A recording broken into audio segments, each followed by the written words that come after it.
Before boarding, I noticed something strange. My flight number was 115, and today's date was exactly October 15.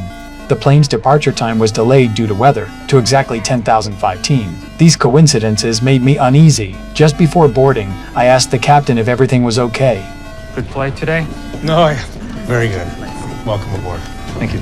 After receiving a reassuring answer, then I finally felt at ease and got on the plane. Once seated, I found a recorder in the seat pocket in front of me. Out of curiosity, I put on the headphones to hear what it was about. The recording described events that were exactly in line with the flight attendant's demonstration, even mentioning that it was starting to rain outside. I quickly pulled back the window shade, and sure enough, it was pouring rain. Then the recording continued.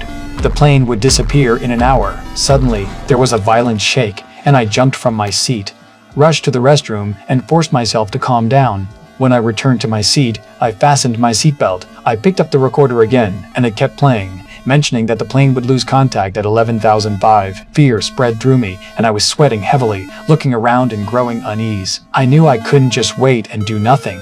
Once everyone had fallen asleep, I quietly moved around the cabin. The recording also mentioned that before the plane disappears, the captain would say, "Good night, New York." Then the plane would completely vanish. At that moment, the captain came over, seeing that I was acting strangely, and led me aside. He thought I was having a mental breakdown. I looked at my watch and begged the captain not to say the words, "Good night, New York." Everyone thought I was crazy, and suddenly, my hands were handcuffed. A woman revealed herself as a police officer because I had threatened the safety of the flight. The air marshal forcibly restricted my movement and took me back to my seat. I looked at the time on the plane, and my unease grew stronger. The captain came over and called the air marshal aside. Just then, a man named John sat next to me. He believed everything I said. Finally, I got confirmation. I learned that John used to be a pilot. Then, I came up with a plan. If we took control of the plane, he could change its direction to avoid disaster. But John said that was impossible because the cockpit required a password. I looked at the recorder and it displayed 1015. Suddenly, I had an idea, thinking that this was the password. John believed me. With less than a minute until 11,005, I felt confident as I watched John. He walked toward the cockpit, entered 1015, and successfully opened the door.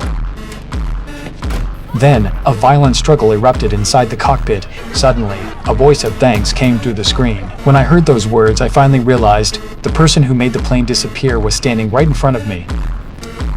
Good night, New York.